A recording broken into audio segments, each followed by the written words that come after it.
पाथर्डी गावाजवळ दर्ग्याच्या मागे साधारण दुपारी 3 वाजता एस्पिलियर स्कूल त्रिमूर्ती चौक या स्कूलची बस ही पाथर्डी फाटाकडून पिंपळगावकडे शाळेचे विद्यार्थी सोडवण्यासाठी जात असताना भरधाव वेगात MH15 1363 ही XUV 300 गाडी भरधाव वेगात पाथर्डी गावच्या दिशेने जात असताना जोरात स्कूल बसला धडकली।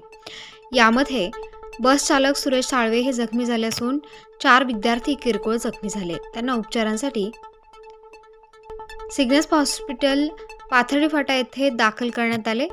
तसेच MH15 चा चालक तुकाराम डेमसे राहणार गवळणा रोड पाथर्डी हे पण जखमी झाले असून त्यांनाही उपचारांसाठी हॉस्पिटलमध्ये दाखल करण्यात आले।